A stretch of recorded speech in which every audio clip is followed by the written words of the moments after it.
வாழ்க வளமுடன். என் பேர் மீனாட்சி, மணப்பாறையிலிருந்து பேசுகிறேன். இன்றைக்கி பேச வேண்டிய தலைப்பு என்னவென்றால், கல்லை பெண்ணாக்கிய திருவடியின் கதை. தேவாமிர்தம் கடையும் பொழுது பார்க்கடலிலிருந்து அகல்யை வருகிறாள். அகல்யை அழகாக இருந்த காரணத்தினால இந்திரனும் கௌதம முனிவரும் அவளை கல்யாணம் பண்ணணும்னு ஆசைப்படுறாங்க.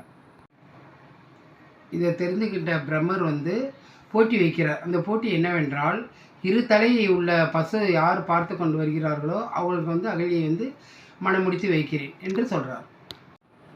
உடனே தெரிஞ்சுக்கிட்ட 2 பேரும் பிரம்மர் சொல்லிய வார்த்தையை கேட்டு ஆளுக்கு ஒரு பக்கம் தேட போகிறாங்க. கௌதம முனிவர் நாரதர் உதவி செய்கிறார். போய் பசு ஈண்ட நிலையில் கன்றுக்குட்டி இருக்குது, அதை பார்த்தவுடன் பிரம்மாட்ட சொல்கிறாரு. பிரம்மா உடனே அகல்யை கல்யாணம் முடித்து வைக்கிறார். அகல்யைக்கு கல்யாணம் தெரிஞ்ச இந்திரன் கோபமடைகிறார்.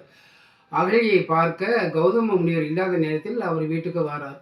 இதை கௌதம முனிவர் தற்செயலாக வரும்பொழுது வீட்டில் இந்திரன் இருக்கிறத பார்த்த உடனே அவர் கோபமடைகிறார். அகல்யை நீ கல்லா போ அப்படின்னு சொல்லிடுறார். பல வருஷம் அகல்யா கல்லாவே இருக்கிறாங்க.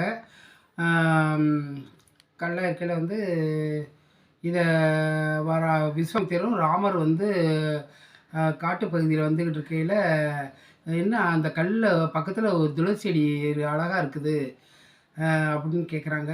இது ஒரு பெண்ணை சாபத்தினால அது கல்லாக இருக்குது, இது உங்கள் பாதம் பட்டவுடன் அவங்க அகல்யாக மாறிடுறாங்க. ராமர் அவருடைய பாதம் பட்டவுடன், பாறையில் பாதம் பட்டவுடன் அகல்யை பெண்ணாக மாறிடுறாங்க. நன்றி, வணக்கம். எனக்கு வாய்ப்பு கொடுத்த அனைவருக்கும் மிக்க நன்றி. வாழ்க வளமுடன். ராமருக்கு ஜெய்.